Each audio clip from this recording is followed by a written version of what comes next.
Hi viewers, welcome to Ramya stream channel. நம்ம சேனலில் 107 திவ்ய தேசங்களை பற்றி பார்த்துட்டு இருக்கோம். அதில் இன்னைக்கு 2வது திவ்ய தேசமான திருக்கோளி எனும் ஒரே திருத்தலத்தை பற்றி பார்க்க போகிறோம். திருச்சி பஸ் ஸ்டாண்ட்லேருந்து ஒரு 5 கிலோமீட்டர் தொலைவில் தான் இந்த கோயில் அமைஞ்சிருக்கு. முதல் திவ்ய தேசமான ஸ்ரீரங்க பெருமாளோட தொடர்புடைய ஒரு அழகிய ஆலயம். எம்பெருமான் பெயர் அழகிய மணவாளன், தாயார் பெயர் கமலவள்ளி நாச்சியார். இந்த ஊருக்கு பெயரே கோழிதான். தாயாரோட மகிமையால இதுக்கு திருக்கோழின்னு பெயர் மாறி இருக்கு. இந்த ஊர்ல வாழ்ந்துகிட்டு இருந்த ஒரு கோழி அந்த ஊருக்கு யானை ஒண்ணு வந்தப்போ இந்த கோழி சாதாரணமா நினைச்சிட்டு அந்த யானை இந்த கோழியை விரட்டி இருக்கு. தாயாரோட அனுகிரகம் பெற்ற ஊர்ல வாழ்ற என்னைவா விரட்டுற அப்படின்னு நினைச்ச அந்த கோழி யானையே விரட்டி விட்டுருச்சான். அவ்வளோ பெரிய யானை விரட்டினதுனால அந்த ஊருக்கு கோழின்னு பெயர் வந்திருக்கு.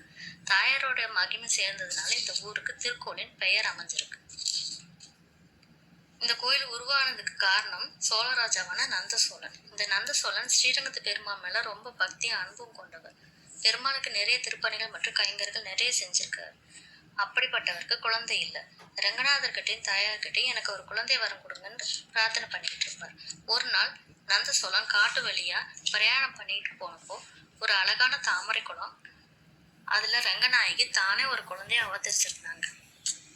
கமலத்துல அவங்க அவதரிச்சதுனால அவங்களுக்கு கமலவள்ளி அப்படின்னு பெயரிட்டு ராஜா அந்த குழந்தைய மிகவும் சிறப்பா வளர்த்துட்டு வந்தார். அந்த குழந்தை வளர்ந்து ஒரு மங்கை பருவம் வந்தப்போ ஒரு நாள் ஸ்ரீரங்க பெருமாள் அவர் கண்ணு முன்னாடியே குதிரையில வேகமா சென்றிருக்கிறார். அந்த பெண் ஸ்ரீரங்கத்து பெருமாளை பார்த்துட்டு அவர் மீது ஆசைப்பட்டு தனது தந்தைக்கிட்ட ஸ்ரீரங்கநாதரே எனக்கு திருமணம் செஞ்சு வைங்க அப்படின்னு கேட்டுக்கிறாங்க. நந்த சோழனுக்கு பெருமாள் மீது அன்பு அதிகம். நம் மகள் பெருமாள் மீது ஆசைப்படுகிறாள் என்று மகிழ்ந்து பெருமாளுக்கு திருமணம் செஞ்சு வச்சிடறாரு. ஸ்ரீரங்க பெருமாள் அழகிய மணவாளனாகவும் ரங்கநாயகி கமலவள்ளி நாச்சியாராகவும் நந்த சோழனுக்கு காட்சி கொடுக்குறாங்க. நந்த சோழன் தம் மகள் பெருமாளை திருமணம் செஞ்சது ஊர் அறியணும் நினைச்சிருக்கணும்ன்றதுக்காக கமலவள்ளி தாயார் அவதரிச்ச அந்த இடத்துலயே அவங்களுக்கு ஒரு கோயில் கட்டுறாங்க. அந்த கோயில் தான் இன்னைக்கு நம்ம பார்த்துட்டு இருக்கிற 2வது திவ்ய தேசமான திருக்கோளி எனும் ஒரே திருக்கோயில். எல்லா பெருமாள் கோயிலையும் பெருமாள் தான் வைகுண்ட வாசலை தாண்டி வருவார்.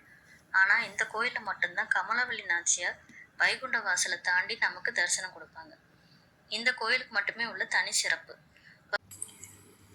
வருஷத்துக்கு ஒரு முறை ஸ்ரீரங்கத்து பெருமாள் தாயாருக்கான பங்குனி மாதத்துல பல்லக்குல வருவார்.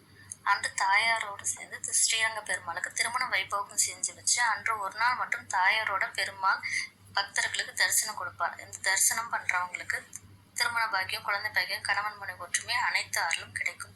இந்த தலம் மட்டும்தான் தாயாரோட மகிமையை போற்றக்கூடிய வகையில இருக்கிறதுனால இந்த கோயில் நாச்சர் கோயில் என்றே அழைக்கப்படும். இந்த வீடியோ உங்களுக்கு பிடிச்சிருந்தா லைக் பண்ணுங்க, ஷேர் பண்ணுங்க, சப்ஸ்கிரைப் பண்ணுங்க. உங்களோட கருத்துக்களை கமெண்ட்ல சொல்லுங்க. அடுத்த பதிவுல 3வது திவ்ய தேசத்தை பத்தி பார்ப்போம். தேங்க்யூ.